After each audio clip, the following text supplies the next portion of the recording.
என்ன சாப்பிடுற? Power breakfast எப்படி வைக்கணும்? என்ன சாப்பிடுற? நீயுமா? சரி.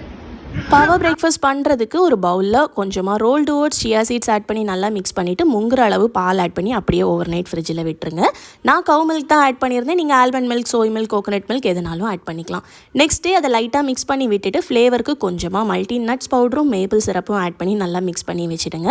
சர்வ் பண்ணுறப்ப கொஞ்சமாக ஒரு பவுலில் எடுத்துகிட்டு உங்ககிட்ட அவைலபிளாக இருக்கக்கூடிய நட்ஸ் அண்ட் சீட்ஸ் எல்லாமே ஆட் பண்ணிக்கோங்க. நான் இன்றைக்கி pumpkin seeds, sunflower seeds, raisin, பாதாம், வால்நட்ஸ் தான் வந்து ஆட் பண்ணியிருந்தேன். ஏதாச்சும் ஃப்ரூட்ஸ் இல்லைனா மிக்ஸ் ஆஃப் ஃப்ரூட்ஸை வந்து கட் பண்ணி ஆட் பண்ணிக்கோங்க. நான் இன்றைக்கி ரெட் பனானா தான் ஆட் பண்ணியிருந்தேன். எல்லாத்தையும் சேர்த்து மிக்ஸ் பண்ணிவிட்டு சர்வ் பண்ணி பாருங்கள். டேஸ்ட் அவ்வளோ சூப்பராக இருக்கும். ரொம்ப ஃபில்லிங் அண்ட் ஹெல்த்தியும் கூட. குட்டீஸ்க்குமே நீங்கள் இதையே வந்து கொடுக்கலாம். பட் ரொம்ப சின்ன குழந்தைங்களுக்கு கொடுக்குறீங்கன்னா நட்ஸ் அண்ட் சீட்ஸ் ஆட் பண்ணுறப்ப மட்டும் கொஞ்சம் கேர்ஃபுல்லாக இருந்துக்கோங்க. ஏன்னா நட்ஸ் அண்ட் சீட்ஸ் வந்து ரொம்ப சோக் ஆகிறதுக்கு வந்து சான்சஸ் இருக்குது. அதனால அவங்க சூ பண்ணி சாப்பிடுவாங்கன்னா ஆட் பண்ணுங்கள், இல்லைனா வந்து அவாய்ட் பண்ணிவிடுங்க. மாறனோட ஃபேவரட் ஃபுட்டில் இதுவும் ஒன்று. கண்டிப்பாக ட்ரை பண்ணிட்டு எப்படி இருந்துச்சுன்னு சொல்லுங்கள். வயிறு நிறைய பிரேக்ஃபாஸ்ட் சாப்பிட்டுட்டு அப்புறம் கொஞ்சம் நேரம் வந்து ஸ்டிக்கர் ஆக்டிவிட்டி தான் பண்ணியிருந்தான். இந்த ஸ்டிக்கர் புக் வந்து அமேசானில் தான் ஆர்டர் பண்ணியிருந்தேன். அவனோட சேர்ந்து கொஞ்ச நேரம் விளையாடிட்டு அப்புறம் லஞ்ச் ப்ரிப்பேர் பண்ணுறதுக்கு போயாச்சு. லஞ்சுக்கு இன்றைக்கி நெத்திலி மீன் போட்டு ஒரு தொக்கு மாதிரி தான் வந்து பண்ணியிருந்தேன். இதோட ரெசிபியுமே உங்களுக்கு தனியாக இன்னொரு வீடியோவில் வந்து ஷேர் பண்ணுறேன்.